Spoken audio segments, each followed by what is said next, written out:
Ние повторно расположени, денеска во црвено, вака. Љубовно. Спремни. Да. Спремни да продолжиме со насмевка.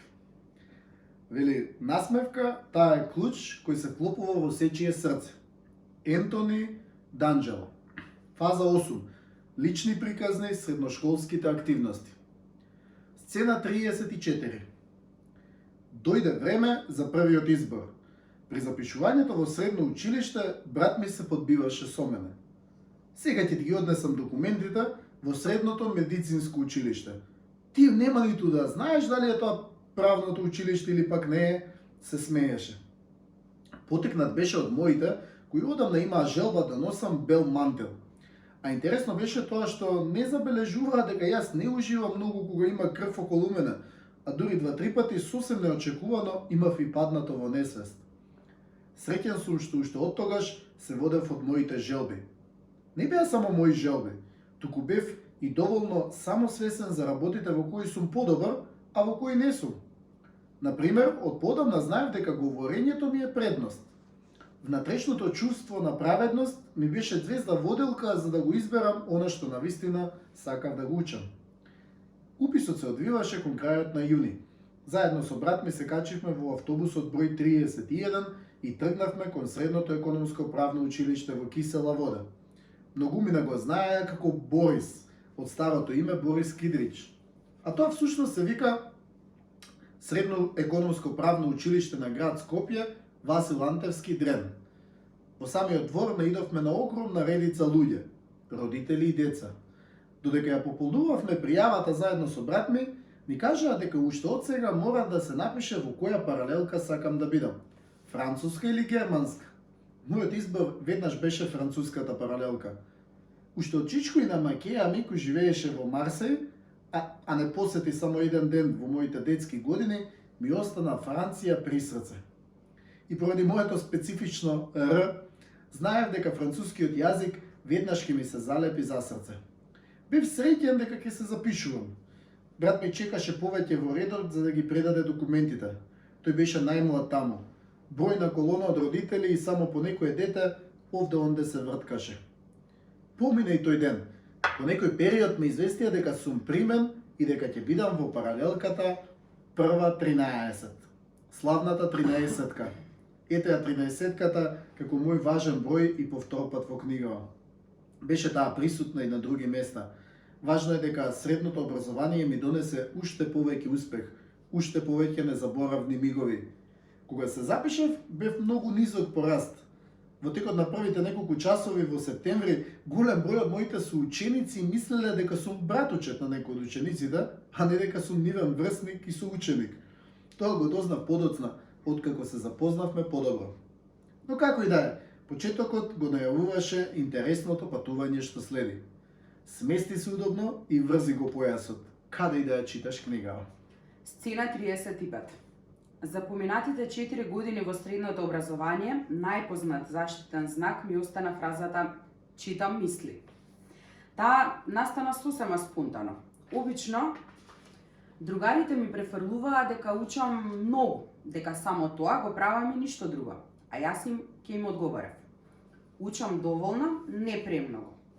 Ама одговарам тактички. На часот будно следам се што се случува. Поедноставно е потоа да читам мисли, бидејќи со голема убеденост знам кое прашање ќе биде поставено наредно. Им велев. И навистина беше така.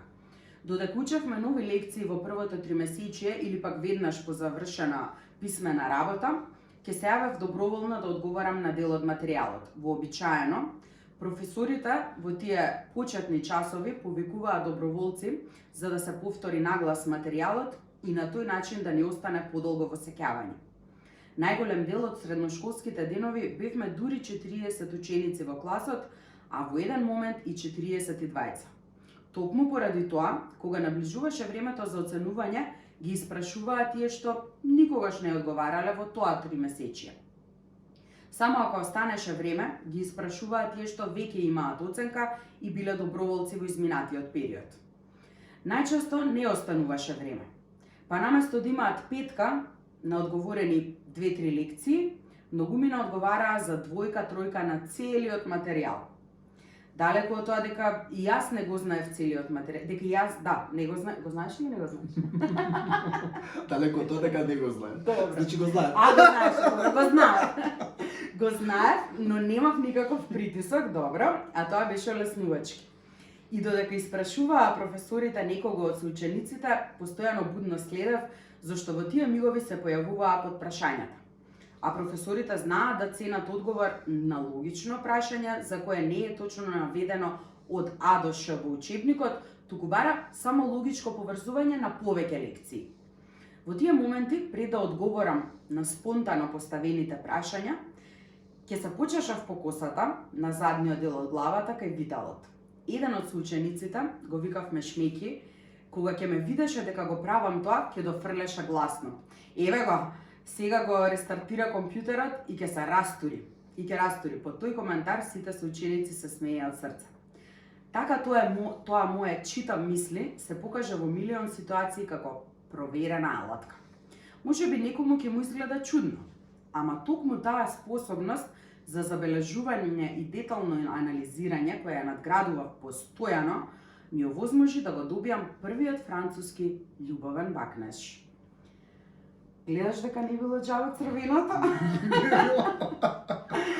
Само нека каже некој дека интелигенцијата не привлекува. Деталите во друга пригода ќе ги дознаат само најредовните читатели и поддржувачи на Продолжи со насмевка. Во средното училиште речиси за секој од предметите имав посебни техники и тактики за учење. Кога математика ни предаваше професорот Мирче, тој влегуваше во училницата и за време на еден час испитуваше по 6-7 табли со задачи. Не можеш ниту да стигнеш да препишеш, ниту да разбереш. Тој беше професор со многу знаење, но не знаеше да го пренесе на учениците доволно јасно за да биде разбран. Се договоривме со Сања, со ученичката и наша председателка на класот, да си ги поделиме улогите. Таа брзо препишуваше од табла. Додека професорот пишува, таа да препишува во нејзината тетрадка. А за тоа време, јас само гледав, следев и имав задача да ја најавам логичката поврзаност во процесот на решавањето. Потоа, на одморот, ќе препишував од Сања и воедно си објаснувавме меѓусебно за начинот на решавање на задачата. Таа наша техника се покажа како успешна. Англиски јазик пак ми беше најтежок предмет. Професорката Тушка бараше на вистина да знаеме многу. А мојот хендикеп беше тоа што живее во обкружување кое воопшто не знае англиски. И не само што не знае, туку ниту знае да те упати, а ти потикнува и некоја жичка на одбивност кон се што е странско. Во тие години не излегував в град за да ги слушам најновите хитови од познатите светски пејачи. Дома пак бев заразен само со XU музика. Како што напоменувам и во епизодата 22, странски јазици, домашната атмосфера ми беше таква што речиси беше невозможно да гледаме филм со попуштен тон. Еден телевизор и тој во дневната соба. Таму најчесто спиеа моите. По 9 часот вечер не смееше мува да пролета во собата, така што телевизија гледање само со исклучен тон. На овој начин немав речиси воопшто шанса да ги слушам артистите како изворно говорат англиски. Може би поради целото тоа обкружување, англискиот јазик не го сакав. Го учев само за оценка. А сето тоа ми влијаеше и на првиот тест во прва година кога ја добив првата тројка. Се намачив потоа да ја поправам. Одговарав усно, а професорката наместо 5 за усно ми стави 4. Но во второто полугодие добивав 5 и од тогаш па до 4-та година вложував повеќе труд и постојано добивав 5. Од професорката една реченица ми остана во сеќавање. Сега е подобро да ме мразите отколку да ме сакате. Ако ме сакате сега, тоа значи дека сум ви дозволила лесно да поминувате, а ништо да не научите.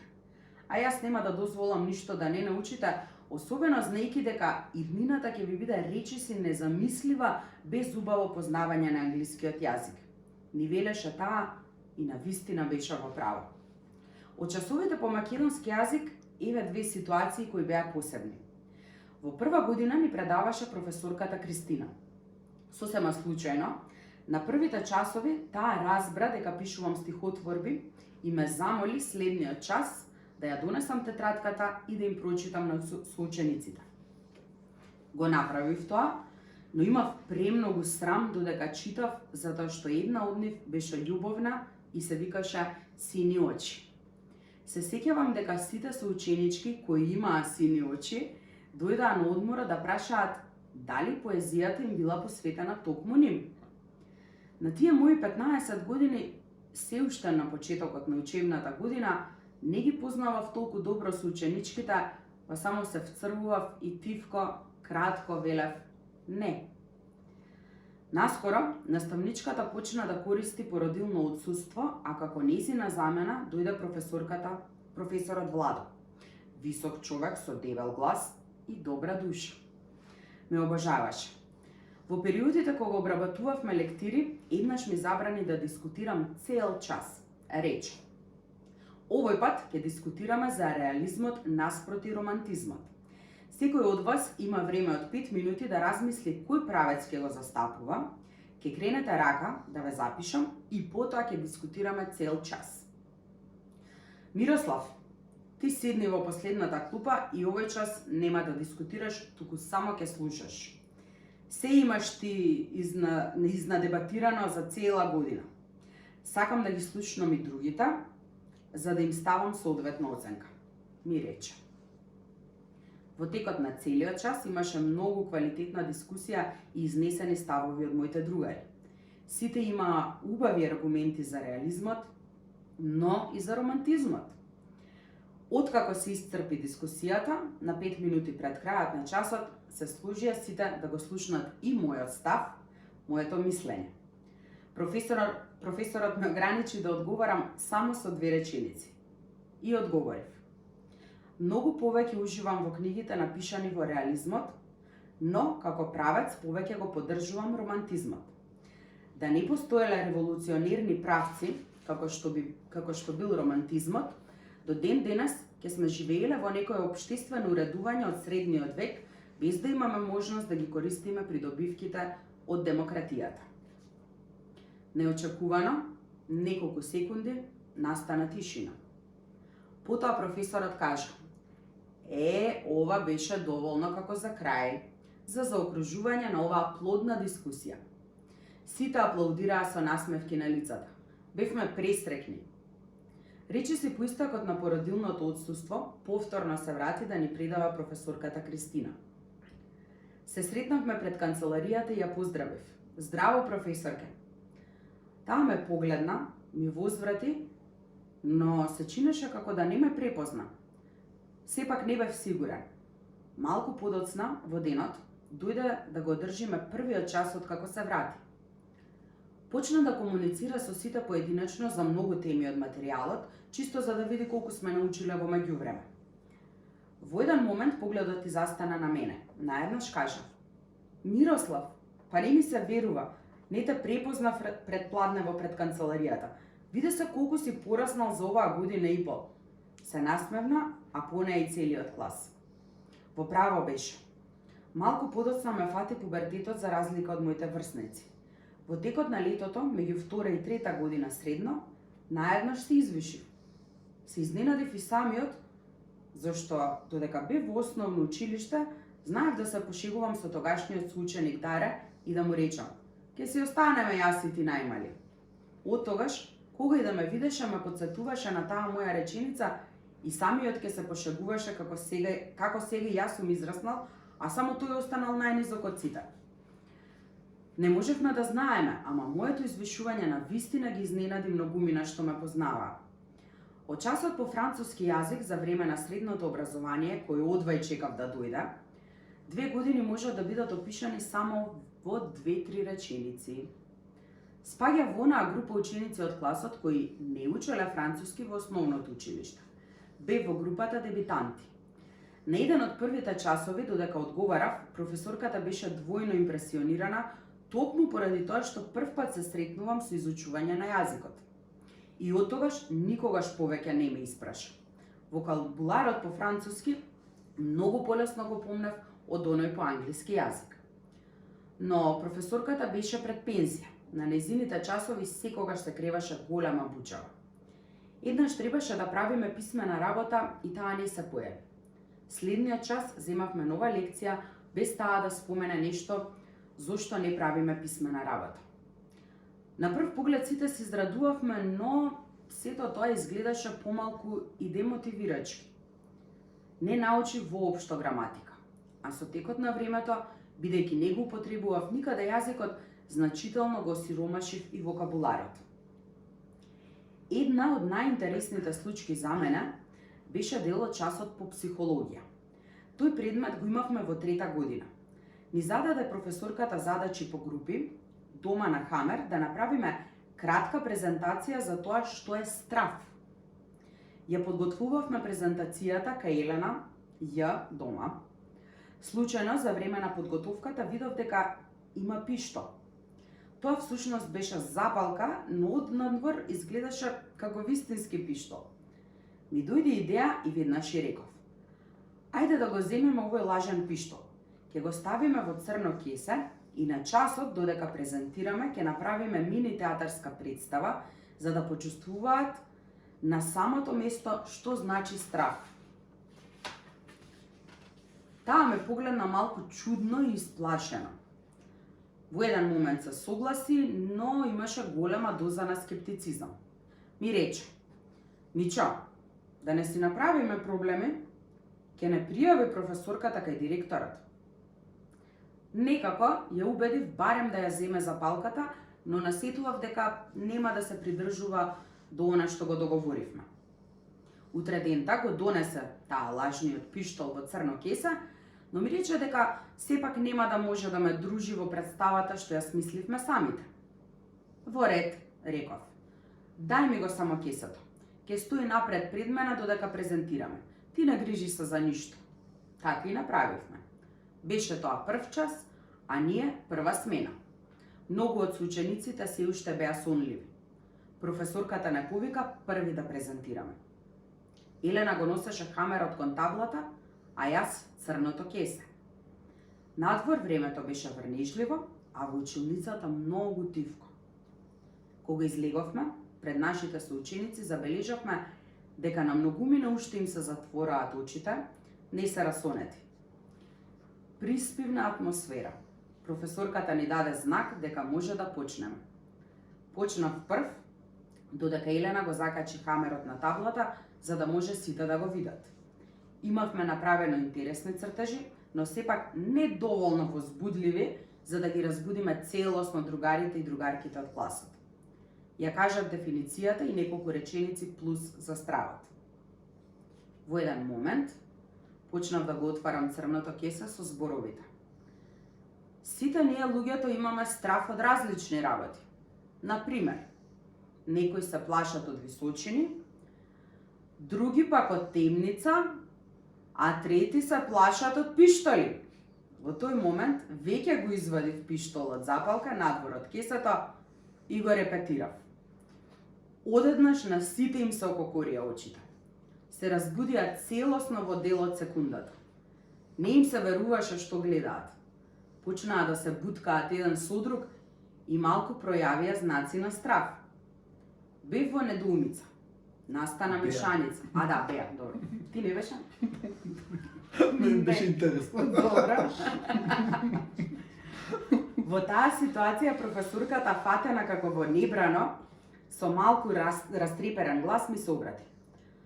Мирослав, знаеш дека е забрането носење оружје во училница. Ќе треба да одиме кај директорот. Во истиот миг Елена ми се сврта и ми викна: Ти реков да не измислуваме глупости. Но јас наполно смирен со насмевка на лицето, го чкрапнав пиштолот и на врвот се појави мал пламен.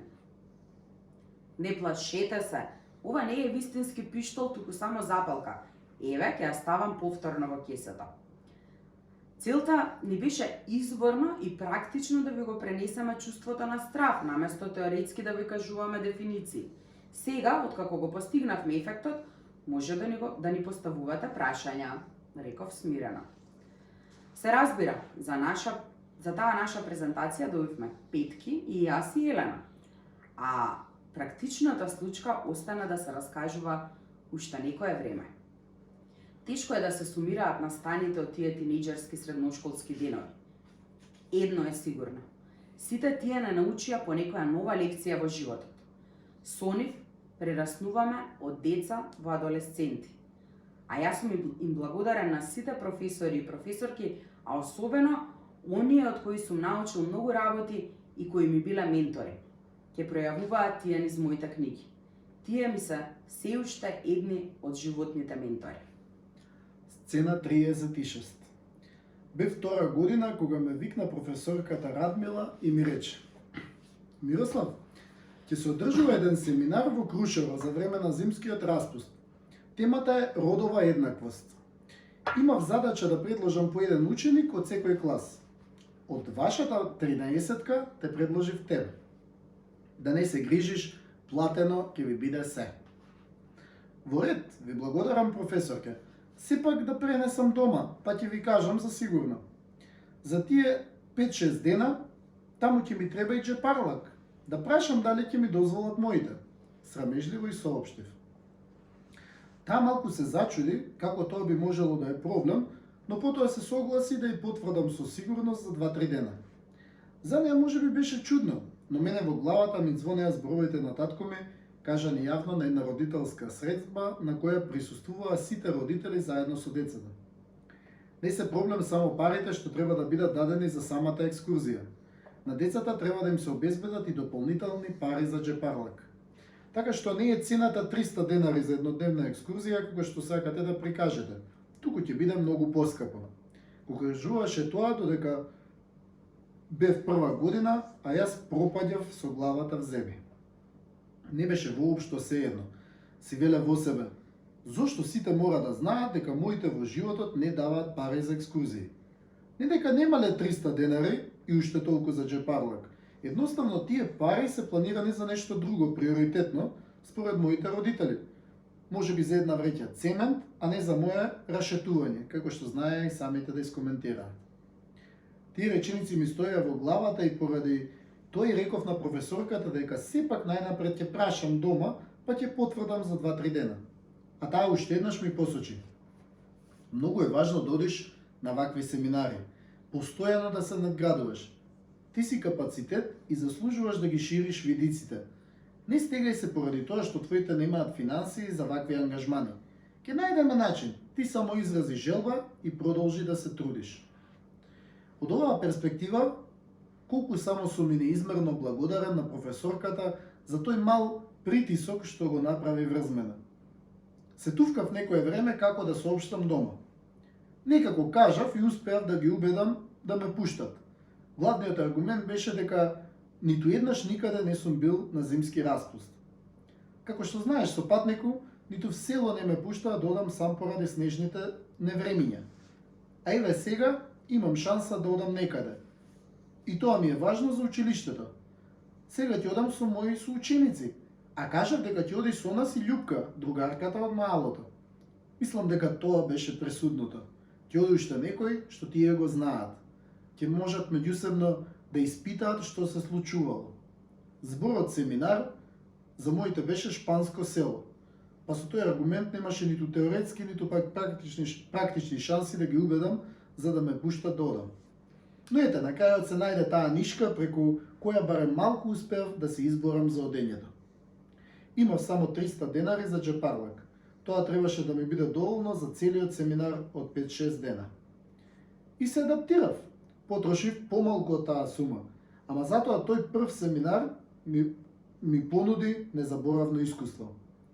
Прв пат одблизу почувствував колку многу вештини можам да научам, и тоа на различни начини од покласичните училишни часови. Како од игри за дружење произлегуваат многу корисни техники, колку е посилна мотивацијата да научиш нешто во опуштена и пријателска атмосфера, отколку во класична екс-катедра поставеност. И не само тоа.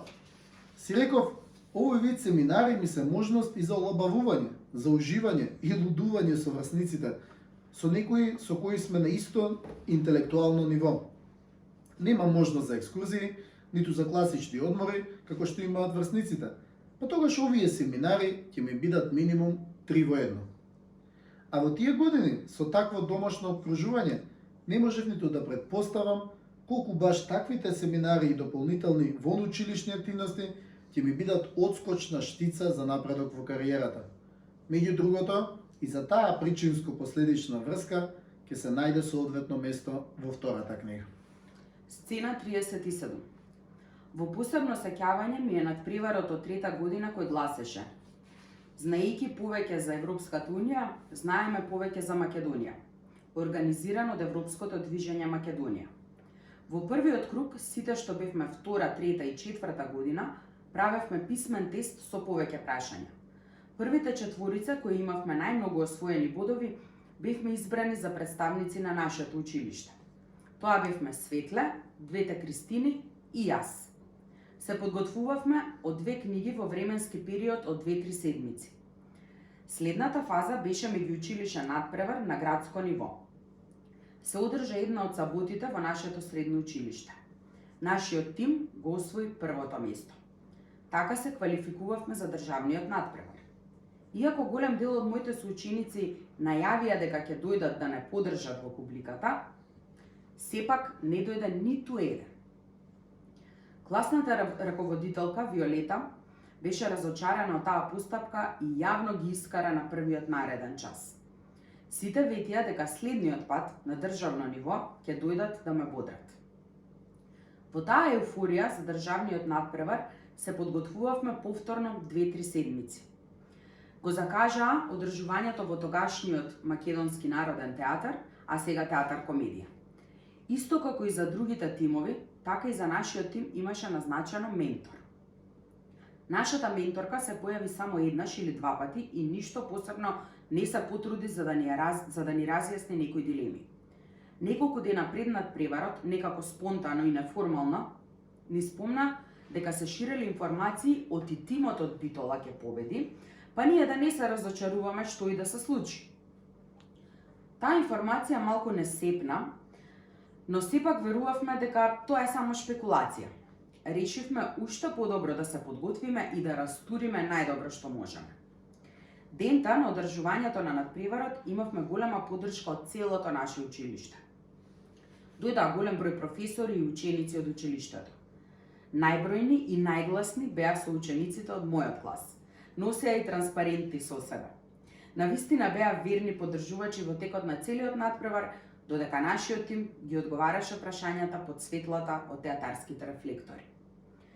Откако ќе ни го поставеа прашањето, најнапред меѓу нас сите четворица во тимот ќе се договоревме.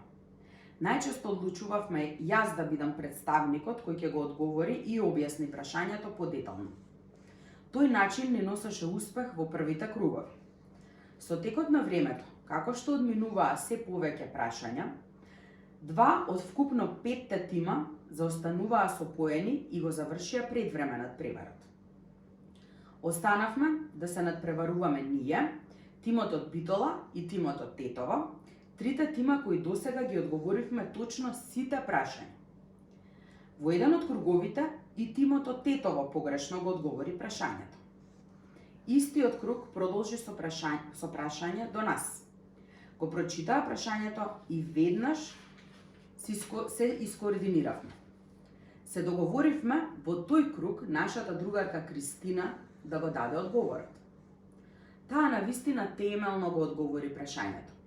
Нашите поддржувачи скокаа од радост, модераторот кажа дека одговорот е точен. И тамам да му постават прашање на тимот од Битола, откако веќе поминаа 20 на секунди, жири комисијата реагираше. Сепак не било точно прашањето. Кристина се стаписа, а јас и Светле и другата Кристина само се погледнавме бледо. Мислам дека на сите четворица истовремено ни стана јасно дека ова е моментот во кој ќе се фатат за нешто само за да не победиме. Тоа всушност беше единственото прашање што во детали различно беше одговорено во двете книги од кои учевме. Во процесот на подготовката, таа дилема и ја поставивме и на менторката, која не знаеше што да ни одговори. И во моментот кога изреагира жири комисијата, се случи токму она што и ние веќе го предпоставувавме. А додека одговараше Кристина З, ми дојде само да ја кажам: Кики, кажи им го одговорот и од другата книга за секој случај.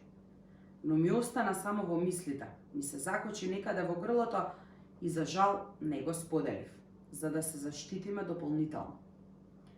Кристина З сосема точно го одговори прашањето по едната книга, а жири комисијата го имаше одговорот препишан од другата книга. Веднаш силно се бунтувавме.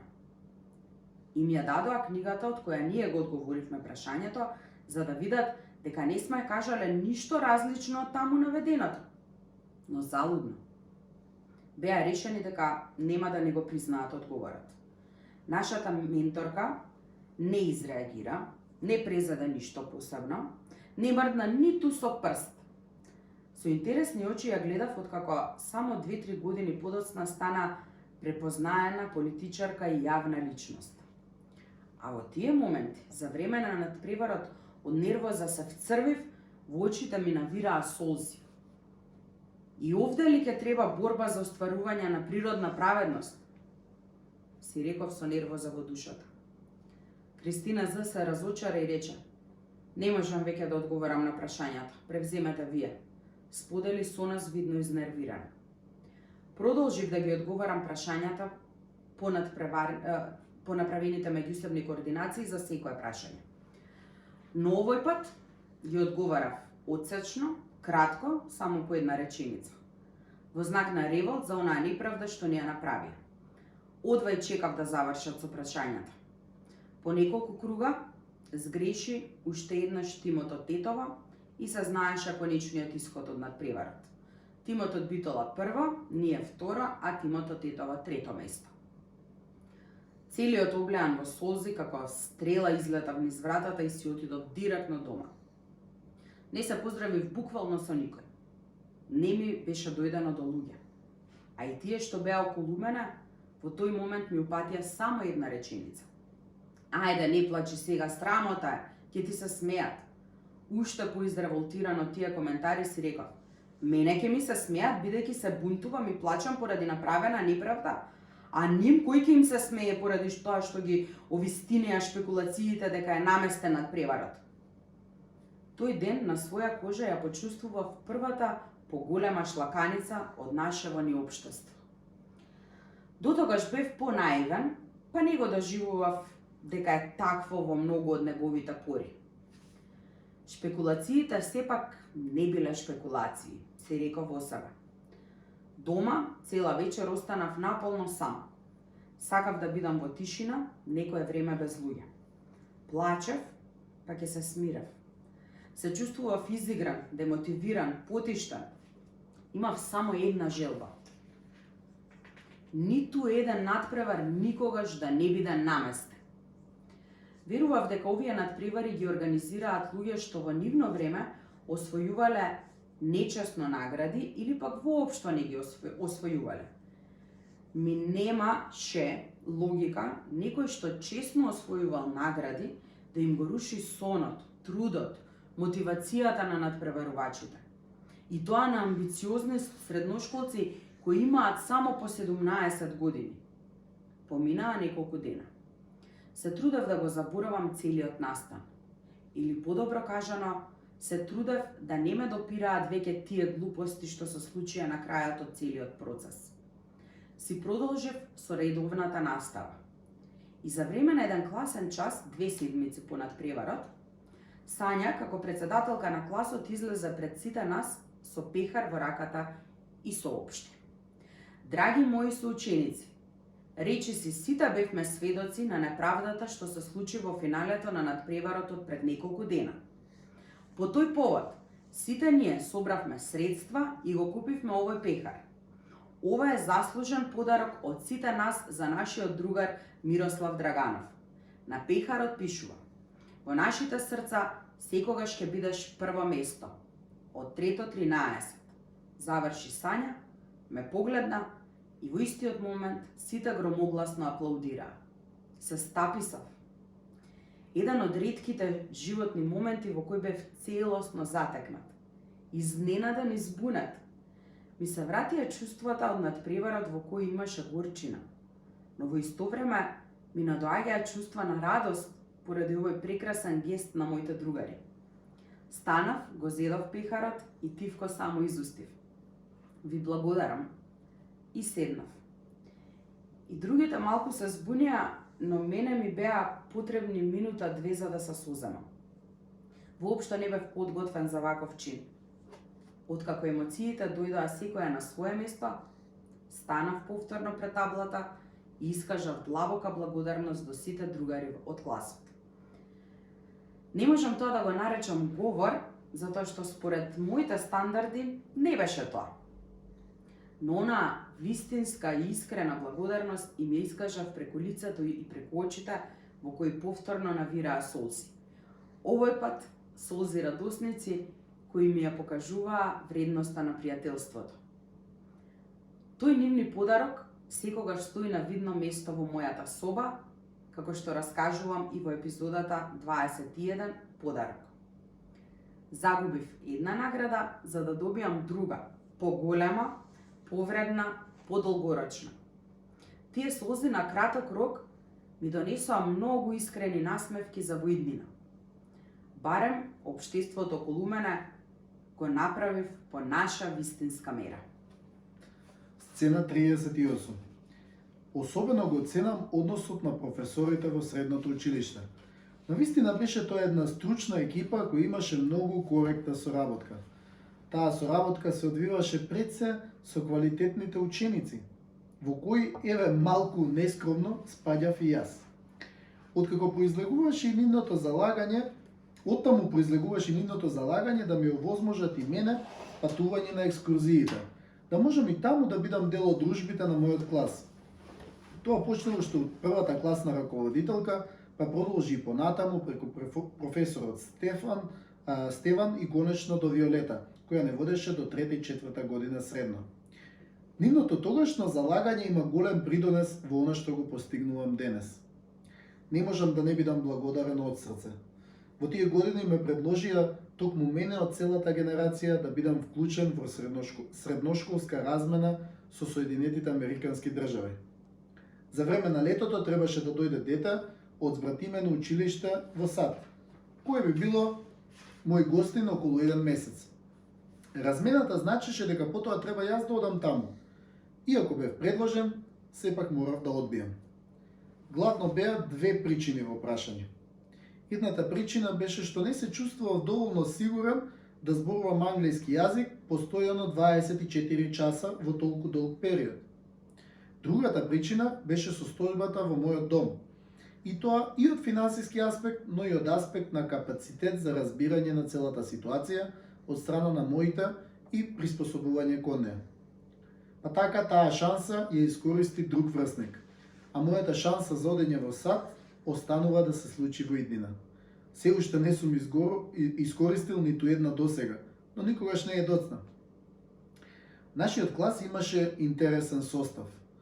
Само 8 машки, а 32 девојки.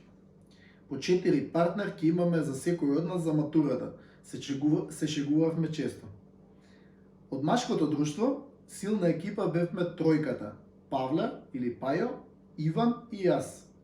Се дружевме со другите, но нам ни одеше и учењето и дружењето, спортот и разговорите на најразлични теми. И ден денес, без разлика што секој има свој правец во животот, може да се случи и само еднаш годишно да се слушнеме, но секогаш знаеме колку сме блиски другари. Од девојките навистина неблагодарно да одвојам која и да било. Од носителите на функции во класот, покрај Сања и мене, ќе издвојам Маца, Марија З, нашата незаменлива благајничка. И другарката со која најголем дел од времето ја делевме училишната клупа, Маја Д. Ама шегата настрана. Искрено, сите ги почитувам и сите ме почитуваат. Со некој од нив повеќе се разбиравме во однос на ставовите, а со некој помалку, но со сите нив се дружевме и се разбиравме, а тоа повеќе или помалку го правиме и понатаму. Се разбира, во тоа секојдневие од 4 години ќе се случеше и по некоја кавга, но секогаш завршуваше со подобро другарување од претходно. Се сеќавам особено на две недоразбирања, едната со Наци, а другата со Сања. Двете недоразбирања по стивнувањето на емоциите доведоа до уште посилно другарство меѓу нас. Уште од тогаш сватив дека искреното искажување на емоциите и конфронтирањето на аргументите е многу поздраво, почесно и подолгорочно од лажното божем дипломатско однесување со закупување на вистинските емоции во себе. Тоа, за жал, често прибегнува кон лицемерие. Ваквото искрено пријателство во класот ми го донесе и подарокот за 18-тиот роденден. За мене наполно ист, како и сите претходни. Моите никогаш и не обрнувале посебно внимание дали ми е роденден или пак не. А таа година, токму во тој период, неколку дена пред роденденот, се свршија брат ме и снаа ми, па и нивниот приоритет, пред се друго, беше почетокот на заедничкиот живот. Отидов дента на училиште и на големиот одмор, некои од соученичките во оделението разбраа дека ми е роденден. Без мое знаење, веднаш отишла Маја Ц до најблиската продавница и од името на друштвото ми купила мал подарок, ама со големо срце. Тоа е мечето што го покажувам во епизодата 21 подарок. Мало, ама сладко.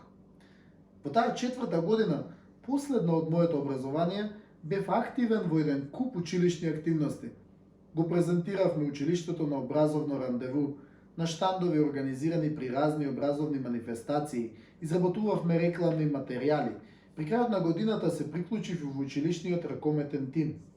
Бев резервен голман, никогаш немав тренирано ракомет, знаев да бранам фудбал, па затоа лесно се приспособив и на ракомет.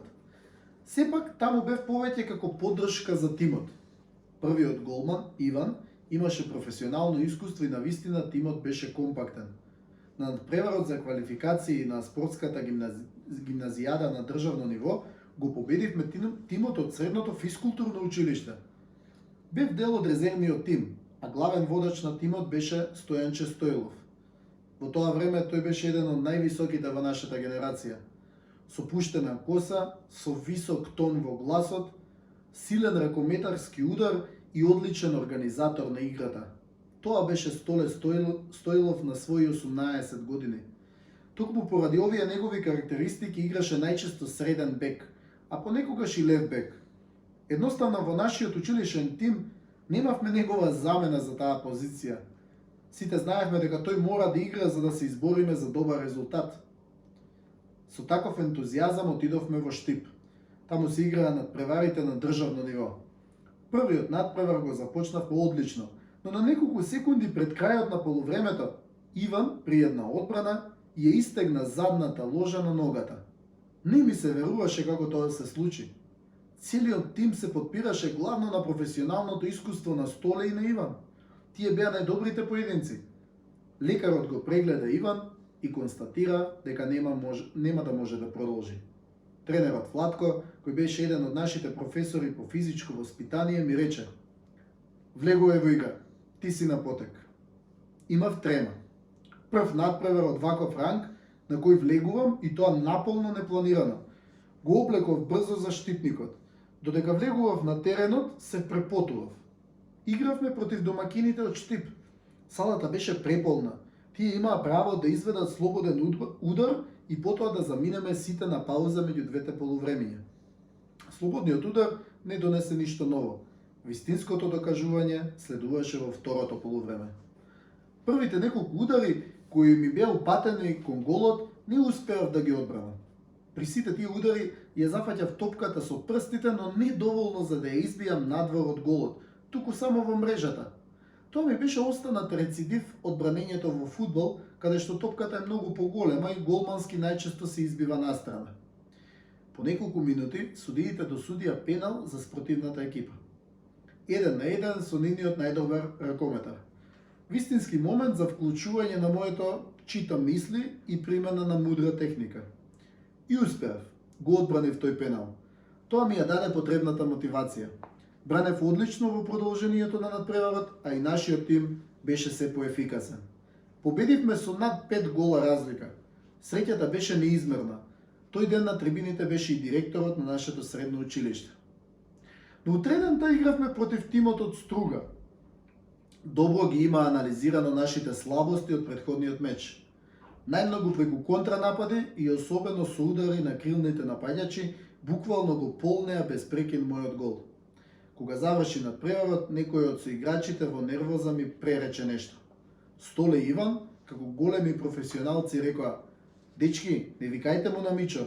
Не е само тој виновен за овој пораз. Сите сме виновни помалку. И да не заборавиме, тој никогаш нема тренирано професионално. Вчера не спаси, ама денес не можеше. И тоа е тоа. Да го прифатиме поразот и да продолжиме понатаму", велеа двајцата како во еден глас. Јас од утре ќе можам да бранам. Ми поминува брзо. Лекарот ми кажа дека е во ред од утре пак да играм, рече Иван и ја подигна атмосферата во тимот. Искрено, и мене ми олесни таа информација.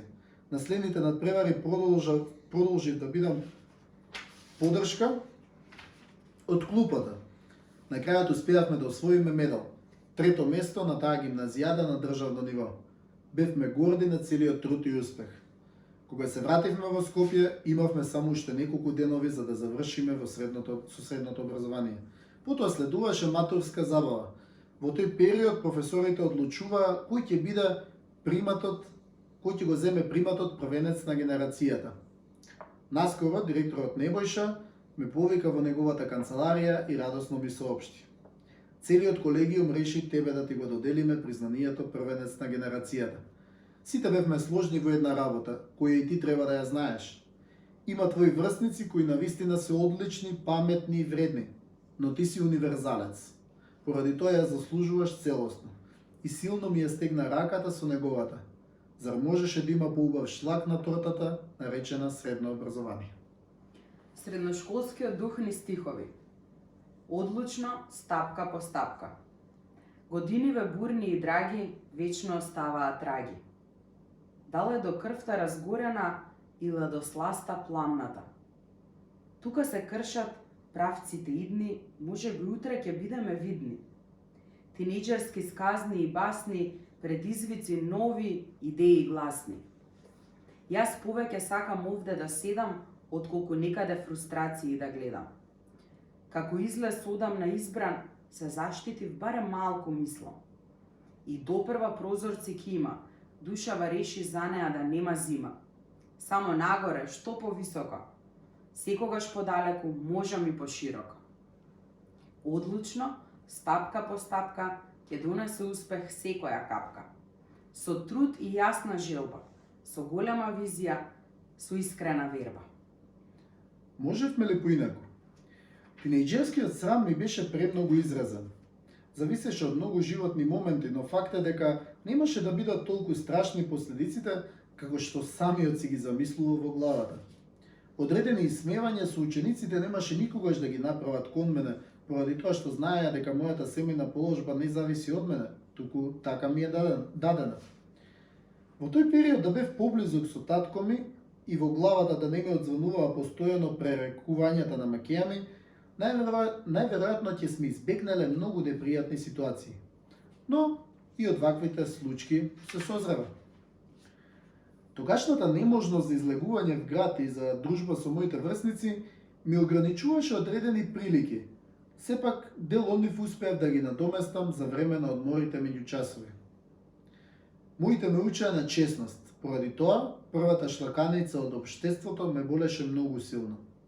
Некому може би не му изгледа тоа така, но јас ја кажувам мојата перспектива, што за многумина беше објективна.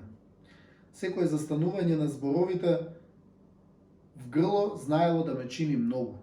Ова горчливо искуство остана да се памети и да ме мотивира за следни борби. Моето учество на ракометниот турнир како дел од тимот само ми потврди дека без тренинг и соодветна подготовка нема да го достигнам посекуваниот резултат. Да се подобриме. Со тинејџерскиот ум ужасно се срамев од мојата тогашна честна сиромаштија. А сега, во ова помалку или повеќе нечесно време, се гордеам што таа честност ми носи се подолгорочен напредок. Научив да живеам со состојбите и ставовите на моите родители. Колку и да се трудев, Не можев да го променам нивниот крут став за многу прашања. Животното искуство со нив ме научи да бидам пофлексибилен и потрпелив. Да дените состојби ги прифатив како дадени за мене и се фокусирав на промена на идните на кои ќе можев да влијам. Долги години честноста и искреноста се сметаа за наивност. Во турбулентно време треба да избереме кому ќе му го дадеме тој подарок. Јас избрав да ви го дадам токму вам, на моите животни сопатници. Мојата цел е да помогнам, а поединечен изборот дали и на кој начин некој би сакал тоа да го злоупотреби. Постигнувањата во секој животен сегмент се како една монета. Од едната страна е талентот, а од другата е трудот. Трудот е незаменливото лице на монетата. Ајде да се запрашам. Кои ми беа највозбудливи случаи за време на средното образование? Колку бев активен надвор од редовните часови во тој период? Од што најмногу се срамев во тинејџерските години?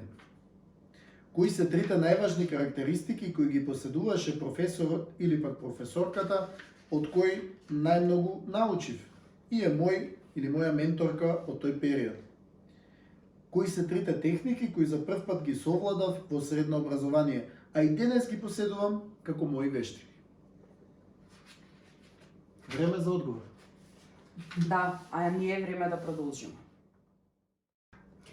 Благодарение на твојата насмевка го правиш животот многу поубав. Тих Нат Хан.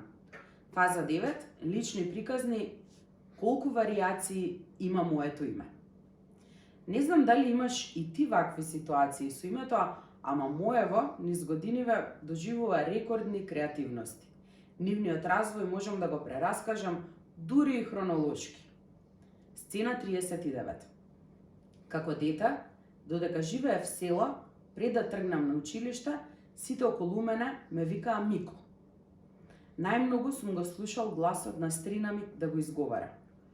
Кога ќе викнеше од некој ритче на планината, ехото ми го вивнуваше на Галеново име до небеските широчини. Ова име беше познато меѓу соселаните и долги години подоцна. Сцена 40. Штом се пресели во Долно Лисиче, сите соседи, другарите од детството, па и наставничката во забавиште почнаа да ме викаат Мики. Така ме викаше подоцна и наставничката Оливера, која ми предаваше до 4-то оделение. Сите ученици од другите оделенија кои допрва ќе ме запознаваа, ме викаа Мики. И тоа продолжи за време на учењето во Драчево. И таму класната раководителка, а по неја и другите наставници ме знаеа по тоа скратено име. Се уште сограѓаните во Долно Лисиче и врсниците во Драчево ме препознаваат под ова нагалено име. За волја на вистината и некои другари и другарки и сега ме викаат Мики. Ана, Зоки и Сања се само дел од моите блиски луѓе што така ме викаат од кога ги знам, без разлика што сум ги запознал кога сме биле веќе возрастни. Но сепак, моето нагалено име Мики е главна одлика на времето кога учев во основно училиште и си го сакав ова нагалено име. Сцена 41. Кога се запиша во средно училиште, од самиот почеток професорите почнаа да ме викаат со цело име и презиме или пак само Мирослав. Во првите неколку училишни денови се запознав најнапред со соученикот Сашо З. Така спонтано почнавме да седиме заедно во иста клупа. Ми кажуваше дека него го препознавале по пекарот Зенга и додека ми го кажуваше тоа, ми рече: "Тебе ти е долго името, ќе те викам Мичо." Другарски ми соопшти. Мене досега речиси сите ме викаат Мики, ама ако тебе така ти е полесно, викај ме така, му реков, иако на прв поглед ми беше чудно тоа нагалено име. Може би ме подсетуваше на детството кога по сестра ми Сладјана ме викаше така, а мене и тогаш не ми беше непријатно така да ме вика, но си реков: "Мене исто ми е. Како му е полесно на новиот другар, така нека ме вика." Во тој момент не бев ни свесен дека за 4 години буквално сите ученици во училиштето кои ме познаваа, па и нивните блиски, ќе ме викаат Мичо. Ако денес слушнам како некој ми се обраќа со тоа име, веднаш знам дека се знаеме од средношколските денови. Дури и класната Виолета почна така да ме вика. Но тоа не беше правило, затоа што мора да признаам дека професорите со шаренолики верзии се обраќаа кон мене. Како и да е, овој средношколски период беше период кога Мирослав Драганов беше Мичо или Миќо, како што има во српската азбука меко Ќ. Сцена 42. На првите предавања, откако се запишав на факултет, главно се дружевме со екипа врсници од нашето средно училиште. Колегите со кои допрва се запознавав, како да немаа слобода од прва да импровизираат со имињата. А се дружев со колеги од цела Македонија, и тоа некако спонтано повеќе со колеги од другите градови, отколку со тие од Скопје. Само што почнавме со првиот семестар на правниот факултет Јустинијан I во Скопје, веднаш се пријавив за учество на ораторските вечери Иво Пухан. Започнавме со обуки и проби кои траеа непрекинато речиси 2 месеца. Во тој период запознав нови другари, меѓу кои и Ана А. Таа почна да ме вика Мики, но другите од таа ораторска екипа почнаа да ме викаат Миро. Полека тоа нагалено име Миро стана општо прифатено за сите колеги, па дури и од професорите на факултетот. А денес кога би се изразил строго правнички, би рекол: Миро стана општо познат факт за кој сите познајници знаат дека е еквивалент на Мирослав Драганов. Овие се главните фази, но зар би било интересно ако се само 3 фази и 3 вида нагалени имиња? Не би рекол. Сцена 43. Веројатно ќе успеам во рамките на оваа сцена 43 да ги кажам сите варијации на името со кои ми се обраќале низ годиниве. Мали ми беше дадено име од брат ми и од Јовица во оној период на игри од детството во Долно Лисиче за кои веќе раскажував. Бате Дашо и бате Славе ме викаа често Мичко. Ова име толку заразно почна да се пренесува меѓу роднините, што и голем број од внуците денес ме викаат Чичко Мичко. На повеќето сум им Чичко, а на тие што сум им бил Вујко, обично ме викаат Уко Мики. За време на раскажувањето интересни шеги в село, братучедите знаеа да ме наречат и Мирса. Но сепак тоа траеше само година-две додека бев помал. Саше, другар ми од детството, ме вика нагалено Миле. Знаа и тој понекогаш да ми рече Мики, но сепак Миле му е заштитен знак кон мене. Во последниве години, многу луѓе кои ме запознаваат низ работата, а потешко им оди од прва паметењето нови имиња, често наместо Мирослав ме нарекуваат Милорад, Миодраг или Мирољуб. Неретко знае понекој да ме прозве и со Драги или пак Драган. Разбирливо е на дел од нив полесно да им остане во памет дел од моето презиме, па на тој начин да направат поврзување.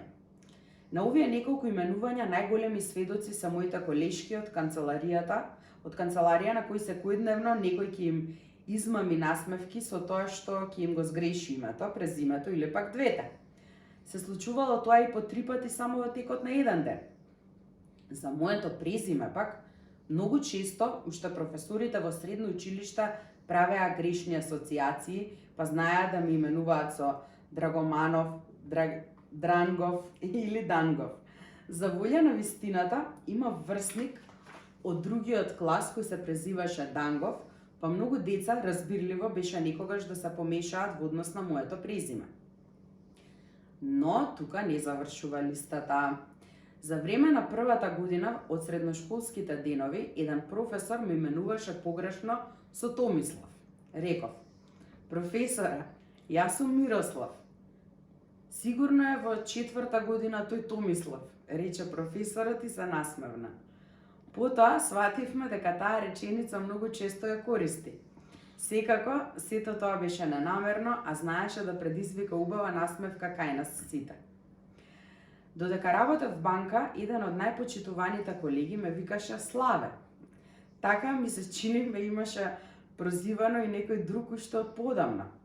Важно, колегата ја чува сега традицијата и на таа варијација од моето име. А интересната случка настана пред неколку месеци. Беше петок. Своеволно останав подолго на работа за да завршам некоја обврска за која имав рок. Околу 20 часот задзвони фиксниот телефон. Се јавив, надевајќи се дека е некој од нашите членови, а не некоја надворешна личност. Добро вечер, рече дебел машки глас од другата страна на линијата. Дали е тоа Иван? Праша. Не, нема тука Иван, грешка сте направиле, господине, му реков. Институт за човекови права ли е тоа? Ми вели. Да, тука се јавувате, му одговарам малку зачудена. Епа, Иван Драганов ми треба. Завчера го гледав на телевизија на дебатна емисија. Одвај се воздржав да не се насмеам гласно, туку само кажав. А нема Иван Драганов. Единствено сум јас, Мирослав Драганов, што работи овде. Тебе те барам, на тебе мислев, се израдува човекот. Тоа беше посебно забележителна случка која дистрахираше од приближните варијации од моето име. Ах, тоа име, само едно е, а толку многу варијации има. Ми кажуваше татко ми дека кога сум се родил, додека мајка ми била в болница неколку дена, тој отишол заедно со брат ми кај кумовите на гости. Се мислеле сите кое име да ми го дадат. Во еден момент тишината ја прекинал малечкиот кум Горан, кој тогаш имал околу 10 години. Извикал. Јас многу го сакам српскиот пејач Мирослав Илиќ. Нека се вика бебето Мирослав. Сите се насмеале и се служиле да му ја исполнат желбата. На оваа случка, која го опишува моментот на моето именување, низ годиниве има и такви што се смееле позитивно, но и такви што се смееле задурливо, па некои отворено ми рекле: сега ме разочара, имав поубава представа за твоето име.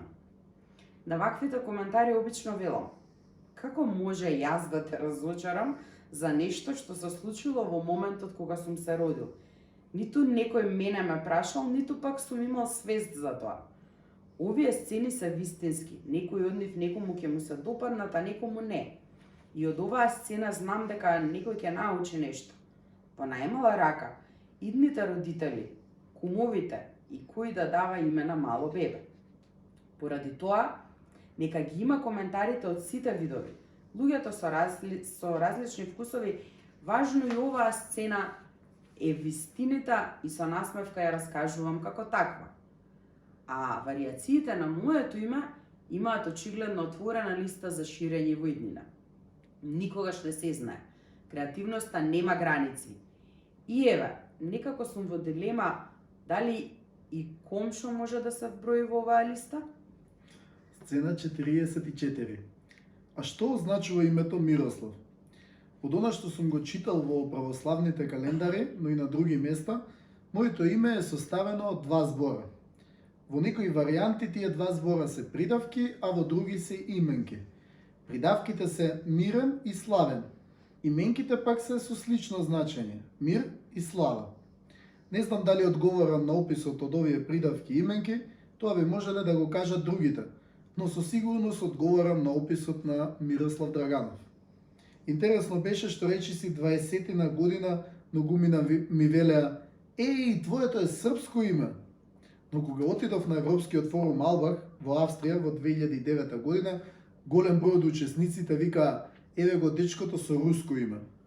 Во подоцнежните мои турнеи по разни семинари, форуми и други надградби или при шетање во некои земји, сретнував и по некој што ми велеше дека моево е полско име.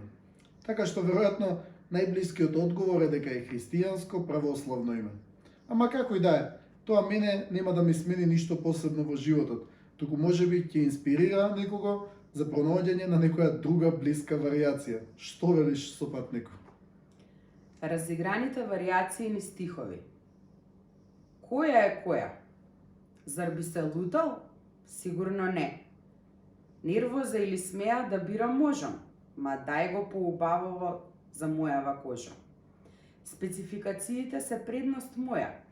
Не е важно која е која.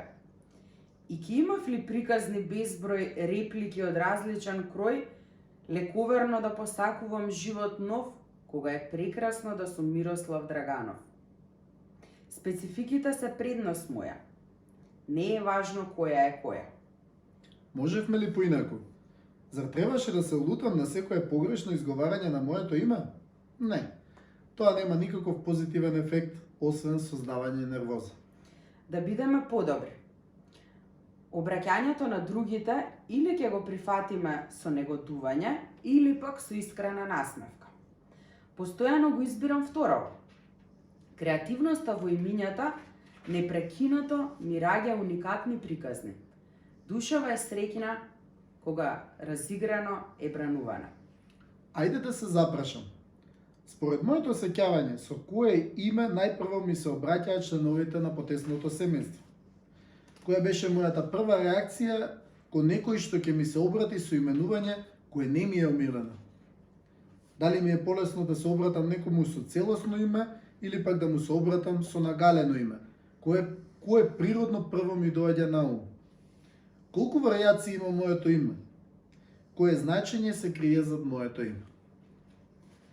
Насмевката ќе ти роди позитивна аура која ќе им овозможи на луѓето да се чувствуваат пријатно покрај тебе.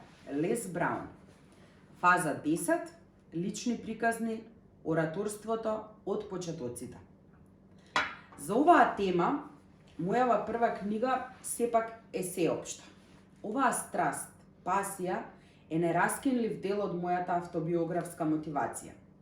За неа малку би била и само една специфична книга, дури малку е индивидуална обука, интензивни часови, не се доволни ниту групни работилници, споделување финти, искуства, учење меки практични вештини, милиарда различни настани, луѓе, карактери, подеми и падови, разни скриени игри, наивна верба, учење на дело, практикување лидерски способности, двонасочно помагање, незаборавни дружби, надпревари, генерации и генерации.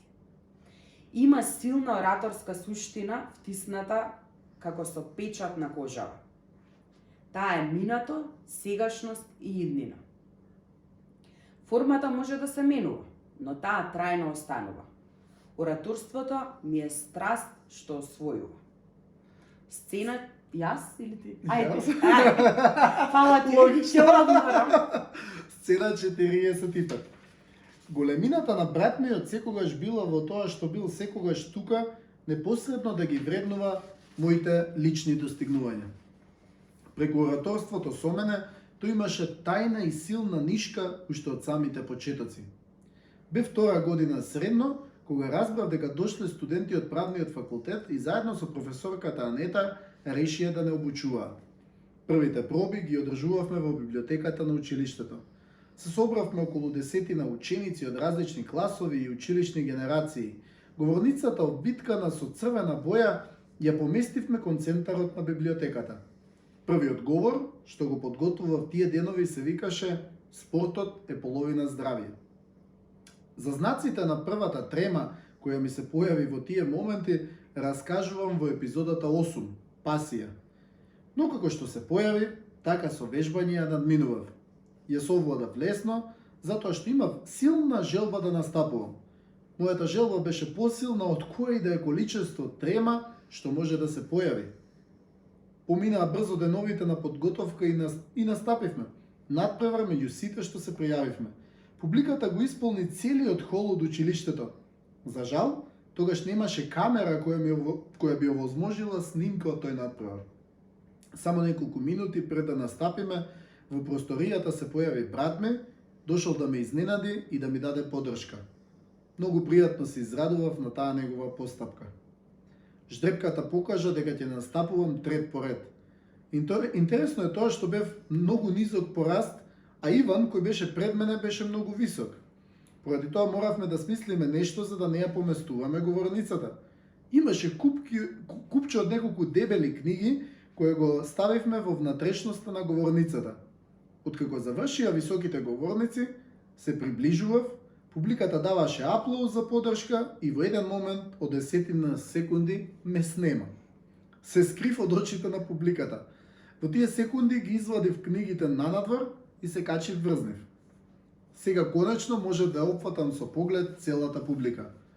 Ме гледаа и тие мене. Можев да почнам. Тој мој прв настап ми буди на вистина убави спомени, иако не бев награден, а беа доделени 3 дипломи за прво, второ и трето место. Неколку месеци подоцна Есента се случи еден интересен настан кога бев веќе ученик во 3-та година. На еден училиштен час влезе професорката Анета и ми рече: Мики, ќе учествуваме во ревиалниот дел на полуфиналето на ораторските вечери Иво Пухан на правниот факултет. Треба да бидеме тројца, но знаеш дека Наташа сега е бруцошка на факултет и само Иван и Јане се од ланските наградени говорници. Зборував со директорот за да те ослободи од час и тебе и да одиме за кратко кон факултетот. Мораме да тргнеме за максимум 5 минути. Не смееме да доцниме. Ти го знаеш ли говорот, го имаш ли кај тебе? Ме праша во брзање. Брзајќи да го спакувам ранецот, малку изненаден и збунет, сепак бев решен да искористам шансата што се укажува. Професорке, го имам подзаборавено говорот. Надпреварот беше пред 7-8 месеци, ама може ли од канцеларија во училиште да се јавам дома и да му кажам на брат ми да ми го донесе? Го имам само на еден лист хартија, дома го чувам во масичката, но немам други примероци од него, и реков. Таа се согласи. За среќа го најдов брат ми дома.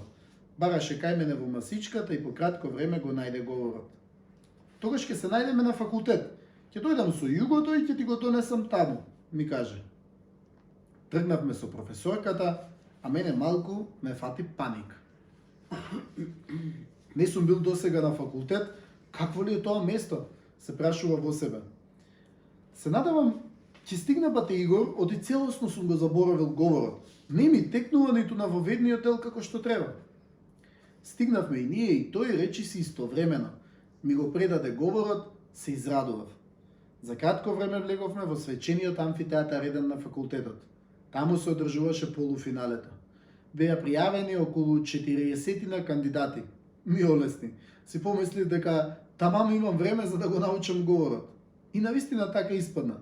Додека сите говореа, јас го читав и се подсетував во најмали детали на говорот. Иван и Јане не се потресуваа многу, бидејќи беа решени да излезат на говорница со листовите пред нив, а и велеа дека го знаат, бидејќи порано дознале дека ќе настапуваат. Јас сепак не сакав така да настапувам со лист пред мене, па макар и да сгрешам. Така настапија прво тие двајцата, па по нив и јас. Бев убедлив. Веројатно поради тоа што во тој час и пол го вежбав говорот пред себе, па ми беше свежо. Се чувствував прекрасно. Тој настап на факултетот во ревијалниот дел на ораторската вечер, уште додека бев 3-та година средно, беше само одскочна штица. Тоа е дополнителна инспирација за серија настани за време на студентските денови кои следуваа потоа. Сцена 46. Кога ќе се присетам наназад, на вистина голем број од моите ораторски настапи биле многу блиски до импровизација.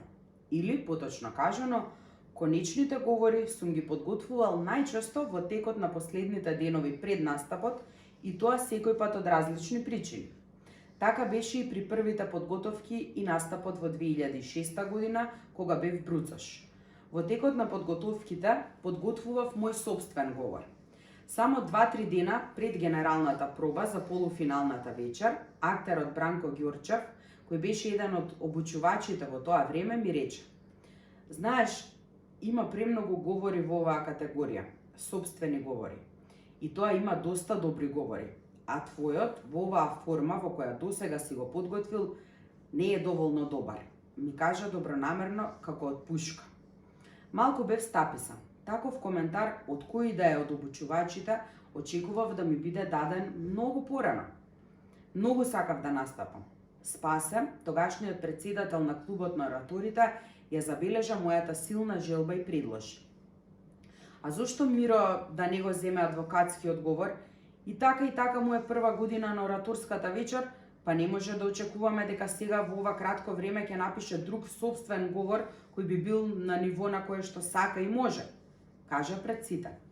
Му бев благодарен и му кажав дека би се радувал ако успеам да настапам со тој адвокатски говор. Сите се согласија со тој предлог, но рекоа дека морам сам да си го преведам од српско-хрватски јазик, да го скратам и да го обработам на мој начин како што тоа мене ми одговара. Го средив сето тоа за само 2 дена и на генералната проба се појавив со чист краток говор, извадок од завршните зборови на Велјко Губерина, познат југословенски адвокат од тоа време. Речи се сите надпреварувачи, обучувачи и членови на комисијата првпат го слушнаа говорот токму во полуфиналето.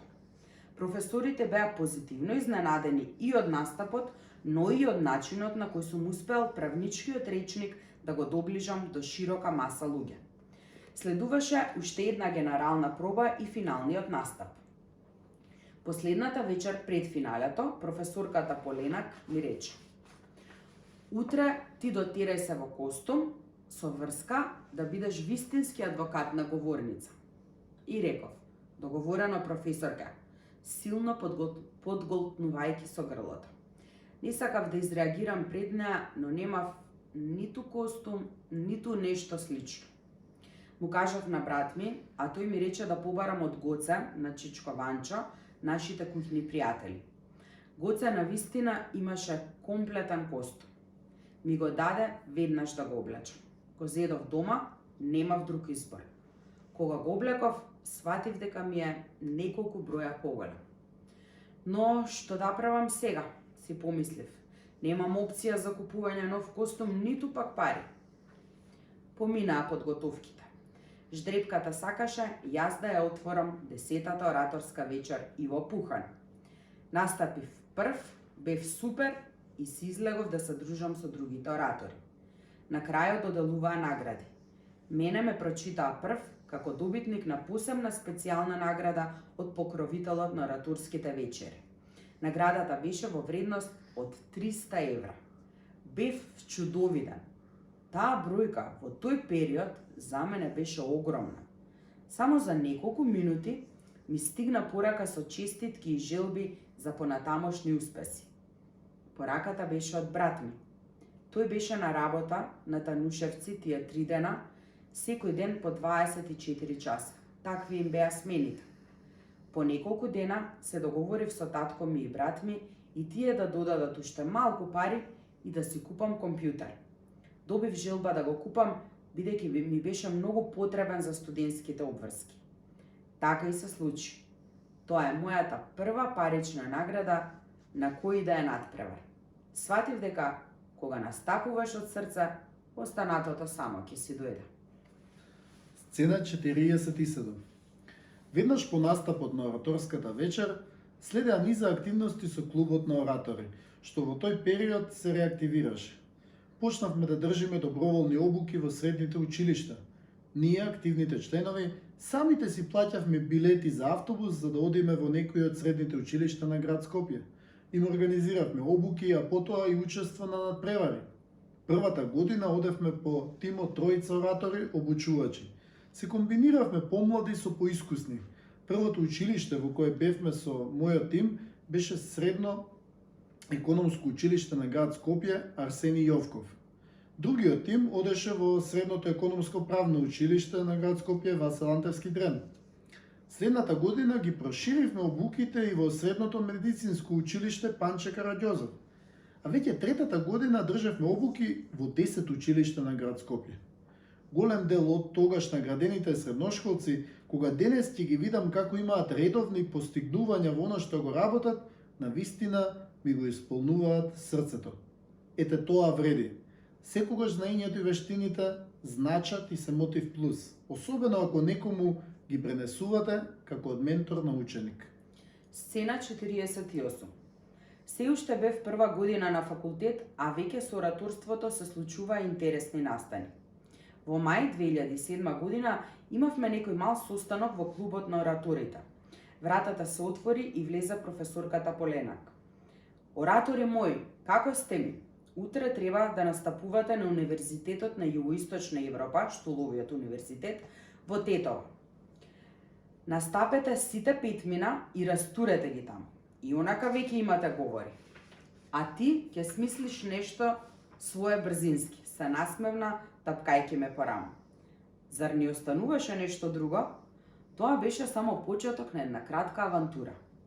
Утредента почнав да правам концепт за говорот во автобусот на ЈСП број 31, патувајќи од Долно Лисиче за центар.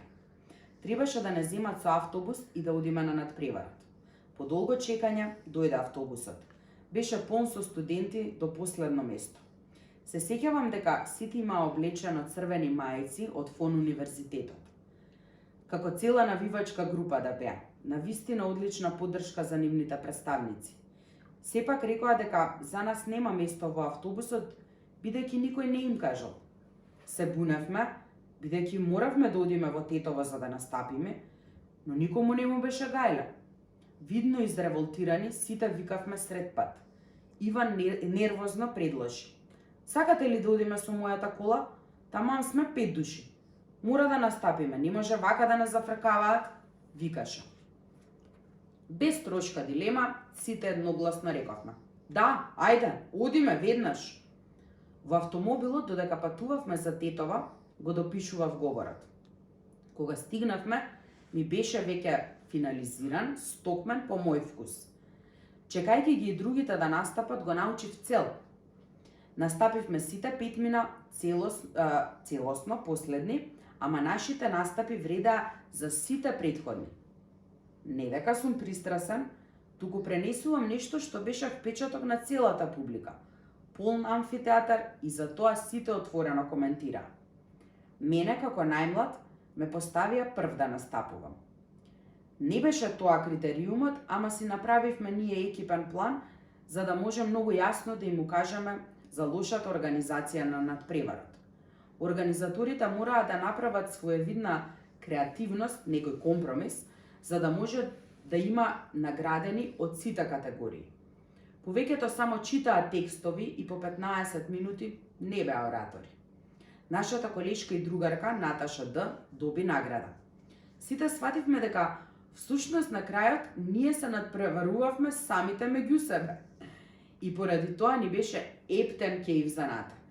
А ова беше само уште еден од низата мои вакви ненадени настапи. Сцена 49. Таа 2007 година беше исполнета со уште еден куп настани, главно поврзани со ораторството. Во мај настапив и на еден граѓански марш организиран од клубот на политиколозите. Беше тоа скромен настан. А веднаш потоа на факултетот многу студенти правевме тест кој беше квалификацијски критериум за учество на меѓународниот летен семинар во Битола. Семинарот се одржа во текот на јули истото лето. И тоа ми беше посебно искуство, затоа што ми беше прво учество на меѓународен летен универзитет со толку голем број учесници. Беа дојдени над 400 учесници од повеќе краеви на Европа. Траеше точно 14 дена. Предавањата што ги посетувавме беа навистина корисни, а потоа имаше незаборавни дружења на тој семинар. Сместени во студентскиот дом, во една соба бевме 6 машки. Секој утро се будевме со новиот хит од Нели Фуртадо, Say It Right, кој беше поставен за аларм на телефонот на Злата. И ден денес со него се смееме за тие моменти кога се запознавме, а од тогаш навистина често соработуваме и се дружиме. Таму се запознав и со Ирена. Присуствувавме на истите часови од семинарот и бевме едни од најактивните учесници. Од тогаш со неа станувавме се поголеми колеги и другари. Ако не бев активен во тој период, можев и лесно да заспијам на час поради преактивниот живот тие денови. Од сите тие 14 вечери се сеќавам дека спиев само 2 вечери по 5 часа. Останатите вечери сонот траеше 2 часа. И тоа од 6 до 8 наутро, во мугрите. Овој летен универзитет ни ги промени животите и по една друга сегашна реалност. Тогаш за прв пат голем дел од учесниците кои бевме таму го откривме Facebook. Ја прашав Јулија, девојката од Русија, каков вид мрежа е тоа? Таа ми кажа, слична е како High Five, само оваа мрежа ја користат најмногу студенти, а е и поинтелектуален круг луѓе низ светот, при што си разменуваат многу корисни информации. Иако купив компјутер дома, се уште не имав приклучено интернет. Поради тоа понекогаш бев гостин во интернет кафето во Долно Лисиче и таму се приклучував на интернет. Бев среќен што немав отворено профили на другите локално користени мрежи, што подоцна полека замреа. Тоа исполнето лето самото ми даде нова сила. Работев со татко ми и со брат ми градежништво, бидејќи имав краткорочна цел да заработам пари со кои ќе можам да полагам за возачки испит. Тоа накратко го раскажувам и во епизодата 13, прва заработка. Планот ми беше успешен. Почнав да возам часови за полагање. Наскоро започна академската година. Овој пат бев студент во втора година. Веднаш беше отворен огласот за пријавување на ораторската вечер. Не чекав ниту секунда за да се пријавам. Но да бидам искрен, никогаш не го подготвував говорот само тие 2 месеци за време на обуката, пред ораторската вечер. Со темата и со говорот живее во текот на целата година. Обично уште во април-мај ќе решев на која тема ќе ми биде говорот, а потоа го надградував секојдневно. Така и овој пат, знаев дека говорот ќе се вика самоуништување. Ова е само прв дел од мојата страст ораторството. Вториот дел, од 2007 година па натаму, е многу помоќен гледано и со мои очи, но и со очи на публиката. Почетната љубов кон ораторството ни стихови. Страст. Кога еднаш ке расцути поглед, широко ќе опфати народ, силна страст нежно ежи срца, здив да ти запре в грло. И сакам уште, а урава во недоглед блеска, возвишена трема ме обзема. Збори уста, гори душа, енергичен говор се слуша. И сакам уште, на радоста и нема крај. Ако ме прашате, ова за мене е рај. Чувство за веки векови, такви се тие, незаборавни чекори. И сакам уште. Знам, ќе трае дур срцево чука, дал ни светот или еве баш тука. Место и време важно не е, верувам, звезда вечно ќе бдее. И да, ќе говорам уште. Можевме ли поинаку? Со првиот настап се појави тремата. Во почетокот мислев дека сето она тресење што го чувствував е видливо. Подоцна сватив дека речиси ништо од тоа не се гледа однадвор со очите на публиката. Низ различните подготовки за ораторските настапи доаѓало и до некои меѓусебни несогласувања. Човечки е сето тоа. Во некои ситуации бевме соработници, а веќе во други надпреварувачи, еден вид конкуренција. Но сето тоа во духот на меѓусебното потикнување за побрз напредок. Се соочивме со многу доцни информирања. Ненадејните подготовки во последен момент се одлика на импровизирани говори. Имаше надпревари по ораторство на издржавава што беа организирани само колку да се рече дека ги организираат. Без вистинска желба, силно посакување и посветеност, нема да има вистинска организација на добар ораторски настап. Да се подобриме.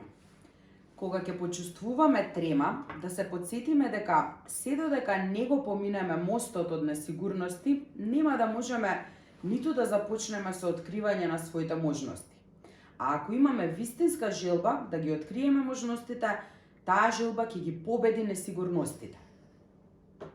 Конкуренцијата секогаш е здрава работа. Да ја негуваме за да напредуваме. Секој од нас посебно и сите заедно. Спонтано да ја преточиме во соработка. Има заслужно место за сите под ова небо.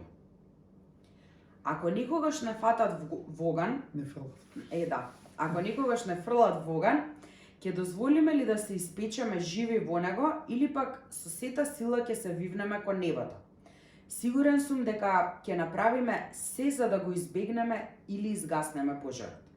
Да го направиме и тоа и кога не најдено ќе бидеме втурнати во нови животни и професионални сцени. Ајде да се запрашам. Кога прв пат се обратив јавно и во која ситуација? Не мора да е тоа на телевизија или во сала со публика, туку може би еве и пред колеги на состанок. Кога ќе се навратам во времето на првото обраќање, од кој да е вид, и споредам колкава е разликата во тогашната и сегашната трема при моите настапи, што забележувам? Кога се појавува изненадувачки настан, како реагирам и што прво преземам? Сум имал и досега проблеми во оралната комуникација со други луѓе и ако да, која е нивната најчеста заедничка карактеристика? Кои се моите 3 предности во однос на сите оние кои ги сметам за конкуренција и кои се 3 карактеристики во кои се надополнуваме со моите конкуренти? Вака така стигнавме до половина од Продолжи со насмевка и можеме да паузираме тука, нели? Или? Може. Доволно ги заинтересиравме за понатаму. Добра, се гледаме во следното видео. Поздрав, дечки!